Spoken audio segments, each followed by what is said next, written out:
محترم سامعین کرام،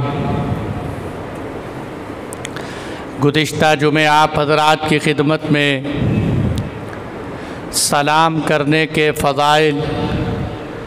اور سلام کرنے کے چند مواقع میں نے آپ حضرات کی خدمت میں عرض کیے تھے،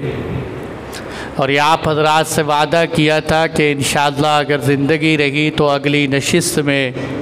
سلام کے باقی مسائل اور آداب کا تذکرہ کریں گے۔ اللہ جل جلالہ سے دعا ہے کہ وہ ہمیں قرآن و سنت کے موافق زندگی گزارنے کی توفیق عطا فرمائے۔ میرے محترم بھائیوں، سلام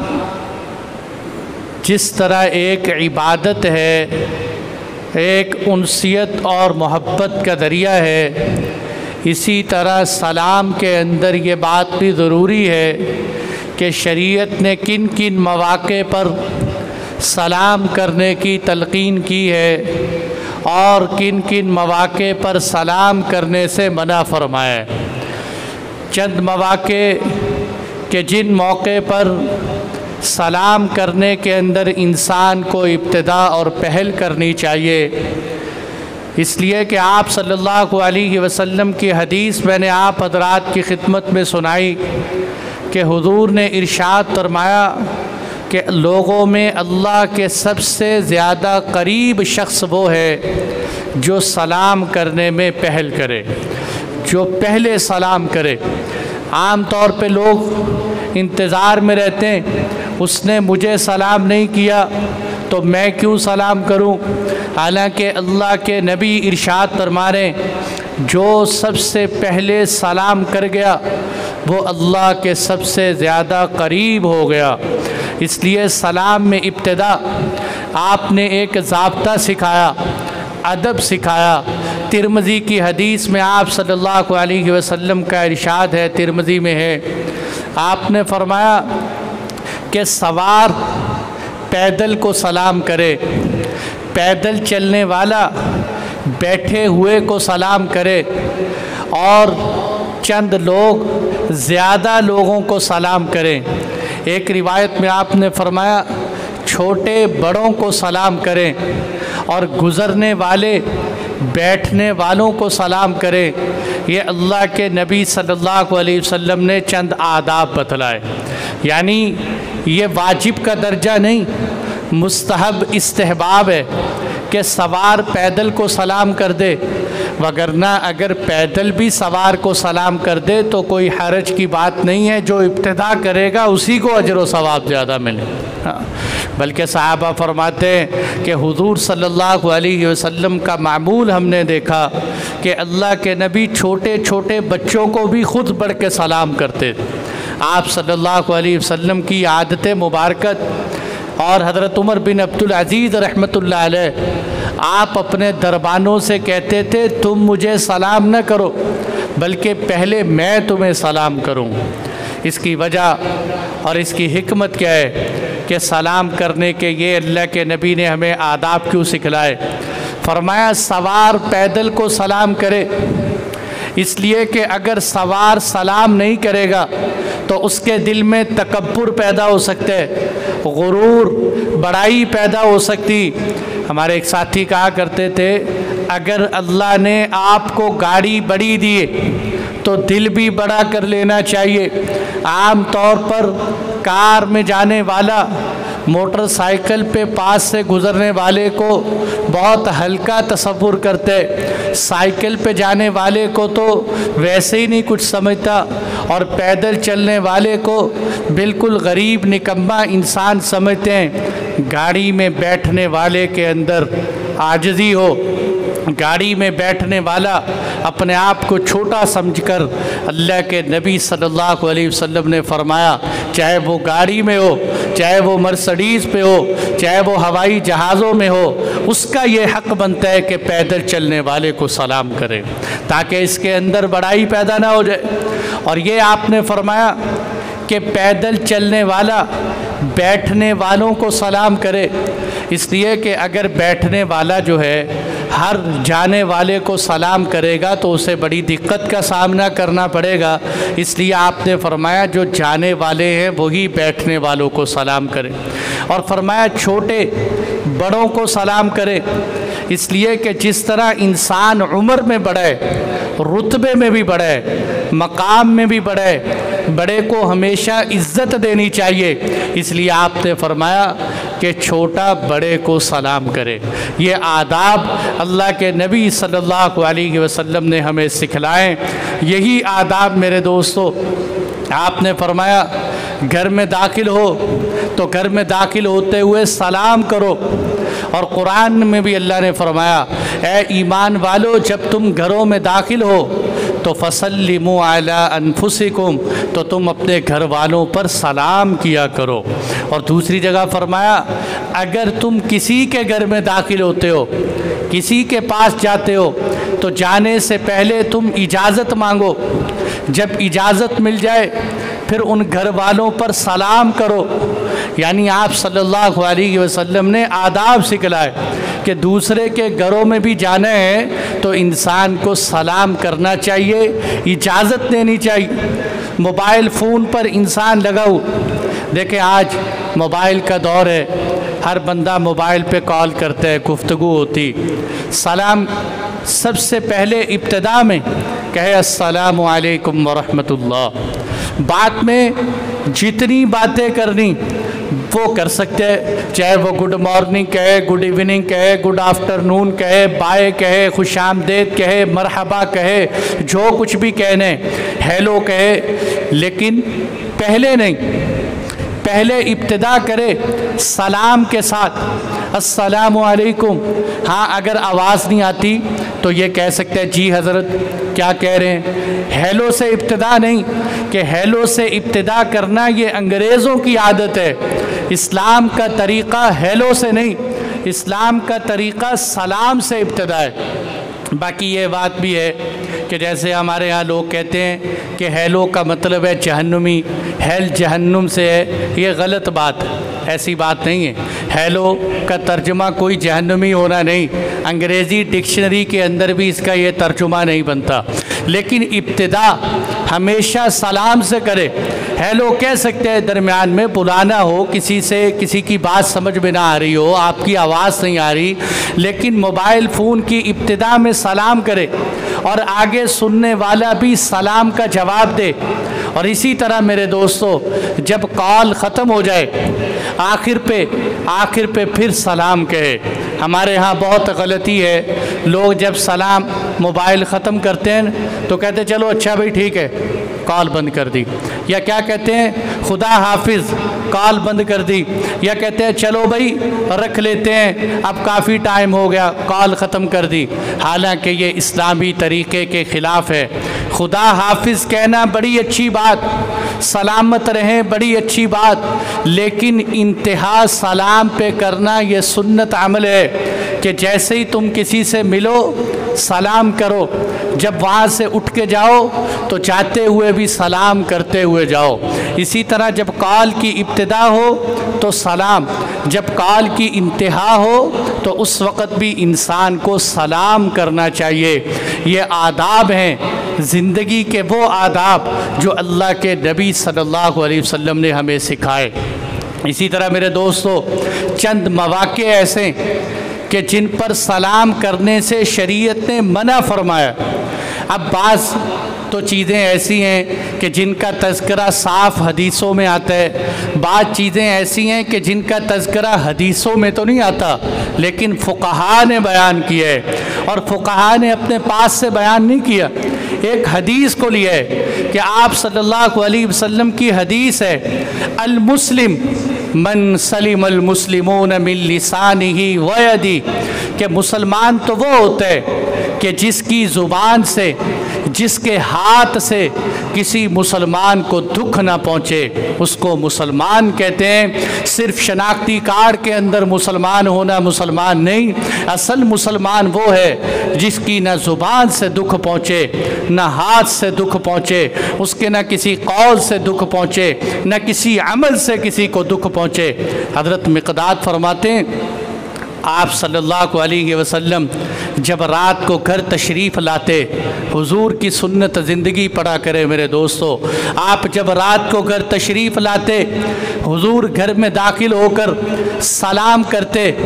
انداز دیکھیں حضور کے سلام کا، آپ ایسے انداز میں سلام کرتے کہ سوئے ہوئے جاگ نہ جائیں اور جاگتے ہوں کو میرا سلام مل جائے، سوئے ہوئے جاگے نہیں اور جاگتے ہوں کو میرا سلام مل جائے۔ قربان جاؤں اللہ کے نبی صلی اللہ علیہ وسلم کے اخلاق پر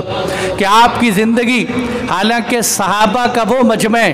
کہ اگر حضور ان کے گلے بھی کاٹتے صحابہ کے تو صحابہ آہ نہ نکالتے، اس لیے کہ حضور کے نام پر فدا ہونے والے تھے، لیکن اللہ کے نبی بھی صحابہ کی اتنی رعایت فرما رہے ہیں کہ سلام کرتے ہوئے رات کو میرے سلام سے کوئی جاگ نہ جائے، میرے سلام سے کسی کو دکھ نہ پہنچے۔ تو میرے دوستوں میں دعوت فکر دیتا ہوں سب کو، آج ہم راتوں کو شب برات ہو، شب قدر ہو، 27ویں 29 کی رات ہو، سرعام بازاروں کے اندر لاؤڈ سپیکر بلند آواز سے کر کے پورے محلے کی نیندیں حرام کرنا، یہ کون سا اسلام کا طریقہ ہے؟ اللہ کے محبوب گھر میں داخل ہوں تو گھر والوں کی نیند خراب نہ کریں، اور ہمارا حال یہ ہو کہ ہم اپنی انفرادی عبادت کرتے ہوئے سارے محلے کی نیند خراب کر دیں، یہ کوئی اسلام کا طریقہ نہیں ہے۔ جو لوگ شادیوں پر، دیکھو ان پر تو دکھ اور افسوس ہی نہیں، اس لیے کہ جو لوگ شادیوں پر گانا بجاتے ہیں، ساری رات ڈیک اور میوزک چلاتے ہیں، ان پر تبصرہ کر کے بھی کیا کرنا ہے، ان کو خود شرم آنی چاہیے۔ لیکن میرے دوستو،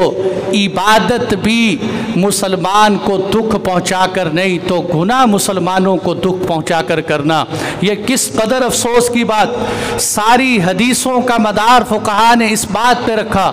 کہ حضور گھر میں داخل ہوتے تھے تو کسی کو سلام سے بھی تکلیف نہیں پہنچاتے تھے۔ اما عائشہ فرماتی ہیں ایک دفعہ حضور پاس لیٹے ہوئے، رات کے وقت اٹھ کر اللہ کے نبی جنت البقیع جا رہے ہیں، آپ آہستہ سے اٹھے کہ تاکہ کہیں عائشہ جاگ نہ جائے، محبت سے آہستہ سے اٹھے اور اٹھ کے جا کے آہستہ سا دروازہ کھولا اور اللہ کے محبوب باہر تشریف لے گئے کہ تاکہ میرے اٹھنے کی وجہ سے کسی کو تکلیف نہ پہنچے۔ یہ آپ صلی اللہ علیہ وسلم کی سیرت طیبہ ہے جو ہمارے لیے مشعل راہ ہے کہ ہم وہ لوگ ہیں کہ جن کے سامنے حضور کی زندگی کا آئیڈیل ہے۔ کوئی بھی کام دیکھنا ہو حضور کی سیرت سے پرکھ کے دیکھیں، آپ کی زندگی سے دیکھیں کہ بل کھاتا ہے کہ نہیں کھاتا۔ آپ صلی اللہ علیہ وسلم باہر نکل گئے، اس لیے فقہا فرماتے ہیں کہ سلام کرنے میں بھی یہی 3 باتیں سمجھ آتی ہیں کہ 3 مواقع، 3 اصولی باتوں پر سلام نہیں کرنا چاہیے۔ نمبر 1، جب کوئی انسان گناہ میں مبتلا ہو، سود کھا رہے اور شراب پینے میں مبتلا ہے اور گالی گلوچ دینے لگا ہوا ہے، میوزک موسیقی سننے لگا ہوا ہے اور تاش جوئے میں لگا ہوا ہے، ایسے آدمی کو گناہ کی حالت میں، معصیت کی حالت میں سلام نہیں کرنا چاہیے۔ نمبر 2، جو آدمی عبادت میں لگا ہوا اس کو بھی سلام نہیں کرنا چاہیے۔ نمبر 3، انسان اپنی کسی ذاتی ضرورت میں لگا ہوا ہو اس کو بھی سلام نہیں کرنا چاہیے۔ پہلا سلام منع کیوں ہے کہ گناہ میں لگا ہوا ہے کہ تاکہ اس کی اہانت ہو کہ بھئی جو تو کام کر رہے یہ اس قابل نہیں ہے کہ تجھے اس حالت میں سلام کیا جائے، اور شریعت کا کام کر رہے تاکہ عبادت میں خلل پیدا نہ ہو، اور ذاتی ضرورت کے کام میں مبتلا ہے اس کے اندر بھی خلل پیدا نہ ہو۔ یہ 3 بنیادی باتیں ہیں، اسی کو سوچ کے سمجھنا چاہیے۔ اب دیکھیں مسجد میں آتے ہیں، مسجد میں آ کر سلام کرنے، اب کوئی بھائی نماز پڑھ رہے ہیں، کوئی تلاوت کر رہے ہیں، کچھ ذکر کے اندر مصروف ہیں، ہم نے آتے کہا السلام علیکم، پوری مسجد کو مخاطب کر کے السلام علیکم۔ بھئی کوئی قرآن چھوڑ کے تیرے سلام کا جواب دے، کوئی ذکر چھوڑ کے تیرے سلام کا جواب دے، کوئی نماز کے اندر کھڑا ہے اس کی نماز میں خلل پیدا ہوا، اس لیے یہ کوئی سلام نہیں، بلکہ مسجد میں داخل ہونے تو کیا کرو، اگر کوئی تمہارے تمہارے آس پاس ہے کوئی قریب سے گزر رہے سلام کرتے ہوئے جاؤ، کہ وہاں بھی ایسا سلام کرو کہ جن کو کرنا مقصود ہے ان تک آواز چلے جائے، جن کو کرنا مقصود نہیں ان تک آپ کی آواز نہ پہنچے۔ اور دیکھیں ایک بات یہاں بتا دوں کہ جس طرح مسجد میں آتے ہوئے بندوں سے سلام، اسی طرح ایک سلام اللہ کی ذات سے بھی رب المسجد کو بھی سلام ہے،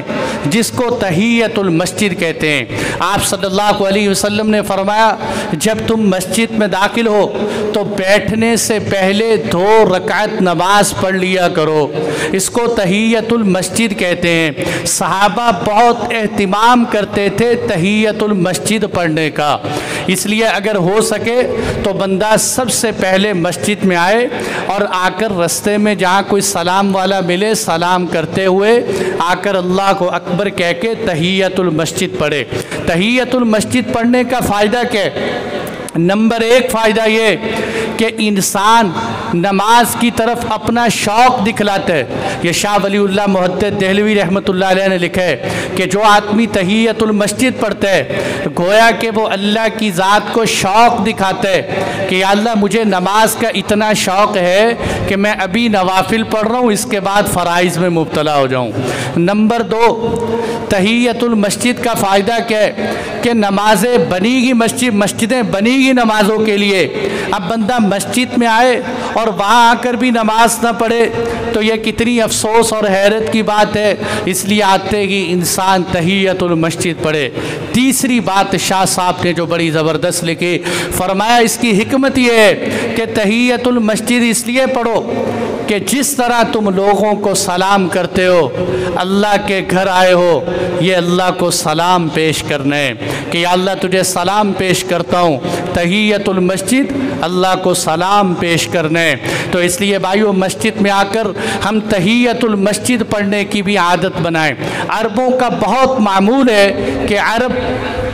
اس وقت تک بیٹھتے نہیں جب تک تحیت المسجد نہ پڑھ لیں، اور ہونا بھی یہ چاہیے کہ بیٹھنے سے پہلے بندہ تحیت المسجد پڑھے، لیکن اگر بیٹھ بھی جائے تو بیٹھنے کے بعد بھی کھڑے ہو کر تحیت المسجد پڑھ سکتے ہیں۔ البتہ فقہا نے کہا ہے کہ زیادہ دیر کرنے سے تحیت المسجد کا اجر و ثواب ختم ہو جاتا ہے۔ تاخیر نہ کرے، کوشش کرے جلد سے جلد جو ہے تحیت المسجد پڑھے۔ اور اسی طرح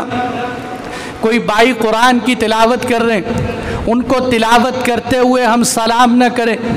کہ وہ تلاوت چھوڑ کر تمہارے سلام کا جواب دے، لیکن اگر کسی نے سلام کر دیا اور ہم نے قرآن بند کر کے جواب دینا بھی ہے تو پہلے قرآن بند کریں پھر جواب دیں، اور جواب دینے کے بعد پھر قرآن کھول کر ابتدا کریں اعوذ باللہ من الشیطان الرجیم سے۔ یہ بہت بڑی غلطی ہے کہ قرآن بھی پڑھتے جاتے ہیں باتیں بھی کرتے جا رہے ہیں۔ یہ سلام کا مسئلہ بتا رہا ہوں، تو قرآن کی تلاوت کرتے ہوئے دنیا کی باتوں کی گنجائش کہاں سے کہ قرآن کی تلاوت ہو اور بندہ ادھر بھی باتیں کر رہے ادھر بھی باتیں کر رہے؟ یہ کیسا بندہ ہے؟ اللہ اس سے ہم کلام ہو رہے ہیں، اللہ کی ذات اس سے گفتگو کر رہے ہیں، اور یہ اللہ کی ذات کو چھوڑ کے بندوں سے لگا ہوئے۔ اس لیے سلام قرآن پڑھتے ہوئے اولاً تو قرآن پڑھنے والے کو سلام نہ کرے، لیکن اگر کسی نے لا علمی میں کر دی ہے، آپ جواب دینا چاہتے ہیں تو قرآن بند کریں، جواب دیں، پھر قرآن کھول کر اعوذ باللہ سے شروع کرے۔ یہ قرآن پڑھنے کا ایک ادب ہے۔ اسی طرح وضو کرنے والا جو وضو کر رہے اس کو بھی وضو کرتے ہوئے سلام نہیں کرنا چاہیے، لیکن کوئی ناجائز نہیں، اگر کوئی سلام کر دے تو بندہ اس کا جواب دے سکتا ہے وضو کرتے ہوئے۔ اسی طرح کھانا کھا رہے ہیں، کھانا کھاتے ہوئے بھی کوشش فقہا نے یہی لکھا ہے کہ مکروہ ہے سلام نہ کرے، لیکن چونکہ ہمارے ہاں سلام کا رواج چل چکا ہے، اور فقہا نے وجہ بھی یہ لکھی ہے کہ اگر کوئی تنگ نہ ہوتا ہو، اپنی فیملی دوست ہوں، ایسے لوگ ہوں کہ سلام کرنے سے برا نہیں منائیں گے تو سلام کر سکتے ہیں، اس کی گنجائش ہے۔ کھانے کے موقع پر اگر کوئی سلام کر دے، لیکن ایسا نہ کرے کہ ہر ایک کو جا کے اٹھائے دسترخوان سے، اس کو بھی ملے اس کو بھی ملے، تاکہ سارے کھانا چھوڑ کر۔ اور اسی طرح میرے دوستو، کوئی انسان اپنے دینی مطالعے میں مصروف، کوئی اذان کا جواب دے رہے، ہمارے یہاں مسجد میں بیٹھ کر بڑا معائنہ ہوتا ہے، کوئی تلاوت میں مصروف ہے،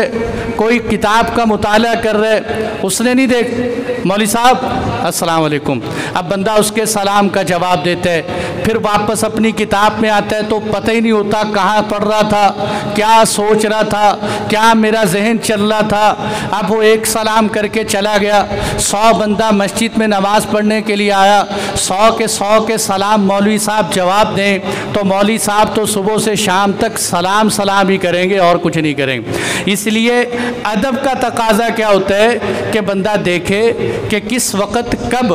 دیکھو شریعت کا سمجھنا، حضرت مفتی تقی عثمانی صاحب ایک دفعہ فرمانے لگے اللہ تعالی ہمیں شریعت کی سمجھ نصیب فرمائے، اور شریعت کی سمجھ کیا ہے، کس موقع پر کون سا کام کرنا ہے یہ شریعت کی سمجھ ہے، کون سا کام اللہ کی رضا کے موافق ہے یہ دیکھنے کی ضرورت ہے۔ اس لیے یہ چند مواقع، اور اسی طرح میرے دوستو غیر مسلم، دیکھو سلام جو ہے، سلام میں دعائیں، تم پر سلامتی ہو، تم پر اللہ کی رحمتیں ہوں، تم پر اللہ کی برکتیں ہوں، تو سلام غیر مسلم کو نہیں کرنا چاہیے۔ آپ صلی اللہ علیہ وسلم کی حدیث ہے، ترمذی کی حدیث ہے، آپ نے فرمایا جب تم گلی سے گزرو، یہود و نصارہ تمہارے سامنے آئیں تو تم ان کو سلام نہ کرو، بلکہ اگر تمہیں چلتے ہوئے تنگ راستہ ہے تو ان کی خاطر رستہ نہ چھوڑو، ان کو مجبور کرو کہ وہ رستہ سائیڈ سے ہو کے گزریں، تمہیں سائیڈ سے ہو کے گزرنے کی ضرورت نہیں۔ یہ بتانا مقصود تھا کہ مسلمان اپنے آپ کو ہلکا نہ لیں، اسلام کو بلند و بالا کر کے دکھائیں کہ مسلمان کو رستے میں سیدھا چلنا چاہیے، غیر مسلم اپنا رستہ چینج کرے۔ تو اس سے ہمیں بہت بڑا اصول پتہ چلا کہ سلام کرتے ہوئے سلام غیر مسلم کو نہیں کرنا، اگر غیر مسلم کو سلام کرنا ہی ہے تو سلام یوں کرے، السلام علینا وعلی عباد اللہ الصالحین، جو ہم تشہد میں پڑھتے ہیں نا، التحیات للہ والصلوات والطیبات السلام علیک ایہا النبی ورحمۃ اللہ وبرکاتہ، السلام علینا وعلی عباد اللہ الصالحین۔ اس کا ترجمہ کیا ہو جائے گا؟ سلامتی ہو ہم پر اور اللہ کے نیک بندوں پر، آپ پر نہیں، ہم پر سلامتی ہو اور اللہ کے نیک بندوں پر سلامتی ہو۔ اور سامنے غیر مسلم یہ سمجھے گا کہ شاید مجھے سلام ہو گیا۔ یہ ہیلہ ہے ان لوگوں کے لیے جن کے ہاں غیر مسلم کام کاج کرتے ہیں یا اکٹھے مل جل کے رہتے ہیں تو وہاں یوں سلام کر سکتے ہیں۔ اسی طرح حضرت ہمارے کراچی میں حضرت ہوا کرتے تھے، وفات پا گئے، وہ فرماتے تھے کہ حضرت مولانا عبدالغنی پھول پوری صاحب کی خدمت کے اندر ایک ہندو ان کی خدمت کرتا، جب وہ آتا وہ کہتا السلام علیکم حضرت جی آداب، تو آپ جواب میں کیا کہتے؟ آداب، آداب، یعنی کیا مطلب؟ یہ بات کہتے سننے والا پوچھتا ہے کیا مطلب؟ آپ کہتے بھئی میں اس کو کہتا ہوں آؤ میرے پاؤں دباؤ، آداب، آؤ میرے پاؤں دباؤ، تو میں یہ ہیلہ استعمال کرتا ہوں۔ تو سلام کرتے ہوئے یا دیکھیں سلامتی ہمیشہ مسلمان سلامتی کا حقدار ہوتے ہیں، غیر مسلم سلامتی کا حقدار نہیں۔ یا یوں کہہ سکتے ہیں، وہ کہے السلام علیکم، اس کو کہے ہداکم اللہ، اللہ تمہیں ہدایت عطا فرمائے۔ یا یوں کہہ سکتے ہیں سلام علی من اتبع الہدا، اللہ کے نبی صلی اللہ علیہ وسلم نے جب ہرقل روم کی طرف خط لکھا، بسم اللہ الرحمن الرحیم من محمد رسول اللہ الی ہرقل عظیم الروم، کہ ہرقل عظیم الروم کی طرف سلام علی من اتبع الہدا، آپ نے فرمایا سلام ہو اس پر جو ہدایت کی پیروی کرے۔ اس سلام میں دعوت بھی ہے، سلام بھی ہے، دعوت بھی ہے کہ سلامتی کا حقدار تو وہ ہے جو ہدایت کے اوپر چلے، جو ہدایت پہ نہیں چلتا وہ سلامتی کا حقدار نہیں۔ تو اس لیے یہ سلام کر سکتے ہیں۔ اور دوسری بات یہ کہ جس طرح ان کو سلام کرنا ٹھیک نہیں، اسی طرح ان کے سلام کا جواب ویسے ہی دینا وہ بھی ٹھیک نہیں، بلکہ ہداکم اللہ یا اس طرح کے الفاظ استعمال فرما دے۔ اور اسی طرح میرے دوستو ایک بات اور بڑی اہم یاد رکھنے کی، ہم جیسے آپس میں ملتے ہوئے سلام کرتے ہیں، اگر کوئی بندہ کسی دوسرے کے پاس جا رہا ہو تو ہمیں دوسری جگہ پر بھی سلام بھیجنے کی عادت ڈالنی چاہیے۔ آپ فلاں رشتہ دار کے پاس جا رہے ہیں، میرا اس کو سلام پیش کرنا یہ عادت حضور کی سنت مبارکہ ہے۔ اور یہ دیکھیں کہ اللہ جل جلالہ نے حضور صلی اللہ علیہ وسلم کو سلام بھیجا۔ آپ صلی اللہ علیہ وسلم کے پاس مشرکین مکہ آئے، کہنے لگے حضور یہ جو صفا پہاڑی ہے نا، اگر آپ اس کو سونے کا بنا دیں ہم آپ پر ایمان لے آئیں۔ آپ نے اللہ سے دعا مانگی کہ یا اللہ اس صفا پہاڑی کو سونے کا بنا دیں۔ تو اللہ جل جلالہ نے فرمایا اے محبوب اگر تو چاہے تو میں اس کو سونے کا بنا دوں، لیکن بات یہ ہے کہ اگر یہ پہاڑی سونے کی بن جائے اور پھر یہ لوگ ایمان نہ لائے تو میں ان پر ایسا عذاب بھیجوں گا جو اس سے پہلے کسی پر نہیں آیا۔ اور اگر یہ چاہیں تو میں صفا کو تو سونے کا نہیں بناتا، لیکن توبہ اور بخشش کے دروازے کھول دیتا ہوں۔ آپ صلی اللہ علیہ وسلم نے فرمایا اے اللہ کے محبوب مجھے یہ نہیں چاہیے، بس آپ توبہ کے دروازے کھول دیں، بخشش رحمت کے دروازے کھول دیں۔ یہاں سے یہ پتہ چلتا ہے جو قوم معجزہ نبی دیکھ کر ایمان نہ لائے اس پر اللہ کا عذاب نازل ہو جاتا ہے۔ اس لیے حضور صلی اللہ علیہ وسلم نے صفا کو سونے کا بنانے کی ڈیمانڈ نہیں کی، لیکن جو حضور پر جو واقعہ میں نے سنایا کہ اس واقعے میں جبرائیل آئے اور آ کر حضور سے کہنے لگے کہ اے اللہ کے محبوب اللہ آپ کو سلام پیش کرتے ہیں، اللہ آپ کو سلام پیش کرتے ہیں۔ ایک دفعہ جبرائیل آئے اور کہنے لگے اے اللہ کے نبی اللہ خدیجہ کو سلام پیش کرتے ہیں۔ ایک دفعہ جبرائیل آئے اور آ کر کہنے لگے حضور عائشہ کو میری طرف سے سلام پیش کرنا۔ تو یہ سلام ہے ایک دوسرے کی طرف۔ ایک صحابی رسول فرماتے ہیں کہ میرے والد نے مجھے یہ بات بیان کی، میرے والد کو میرے والد نے سنایا، یعنی میرے دادے نے یہ حدیث سنائی۔ دادے نے کیا حدیث سنائی کہ میرے پردادے نے مجھے بھیجا حضور کے پاس کہ جاؤ اللہ کے نبی صلی اللہ علیہ وسلم کے پاس جاؤ اور جا کر حضور کو میری طرف سے سلام پیش کرنا۔ تو کہتے میں نے جا کر اللہ کے محبوب کو اپنے ابو کی طرف سے سلام پیش کیا۔ یہ حدیث توجہ سے سننا میں نے اس لیے سنائی کہ آپ کو جا کر سلام پیش کیا، حضور نے کیا جواب دیا؟ آپ نے فرمایا علیکا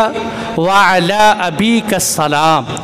تجھ پر سلام ہو، تیرے والد پر سلام ہو۔ تو میرے دوستو حضور نے یہ نہیں کہا علیکم السلام۔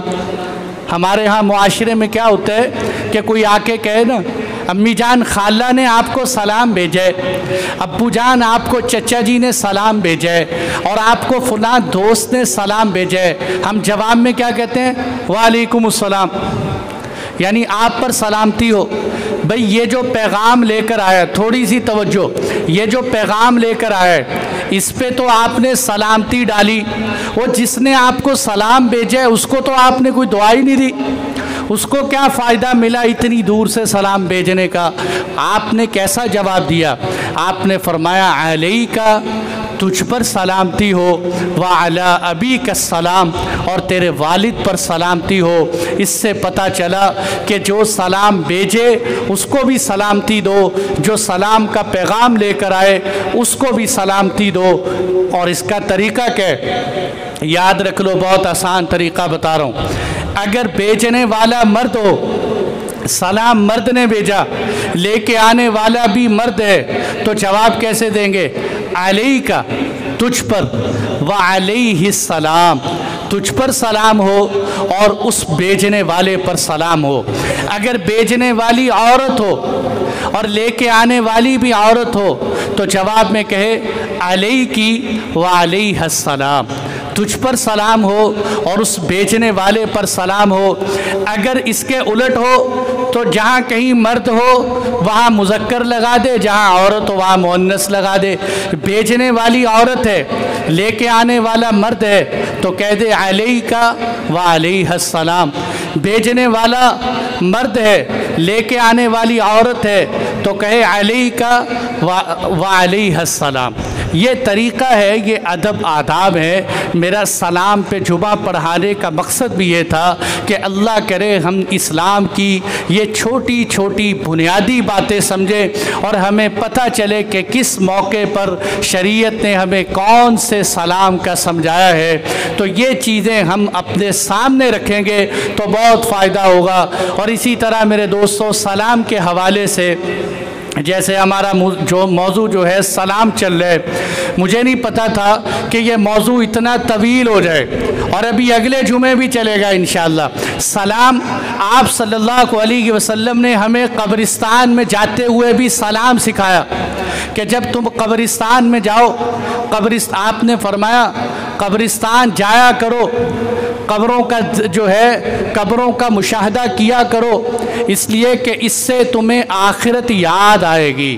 انسان کو قبرستان جا کے پتہ چلے گا کہ ایک دن میں نے بھی اس مٹی کی ڈیری کے نیچے جانے، آج میں مرلوں کے پیچھے، پلاٹوں کے پیچھے، جائیداد کے پیچھے، پیسے کے پیچھے، دولت کے پیچھے اپنی زندگی لگا رہا ہوں، ایک دن میں نے بھی اس قبر کی مٹی کے نیچے جانے۔ تو وہاں آپ نے سلام سکھایا، آپ نے فرمایا یوں بھی کہہ سکتے ہو، السلام علیکم دار قوم مؤمنین وَإِنَّا إِن شَاءَ اللَّهُ بِكُمْ لاحقون۔ سلام ہو تم پر اے مسلمانوں، ہم بھی تمہارے پاس آنے والے ہیں۔ ایک یہ سلام۔ اور ایک جگہ آپ نے صحابی فرماتے ہیں حضور قبرستان کے پاس سے گزرے اور آپ نے قبرستان کی طرف منہ کر کے فرمایا السلام علیکم یا اہل القبور،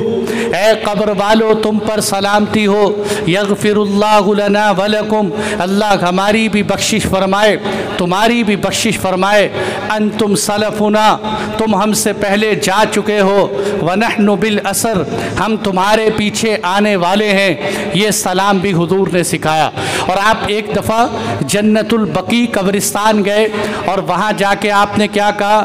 آپ نے کہا السلام علیکم دار قوم مؤمنین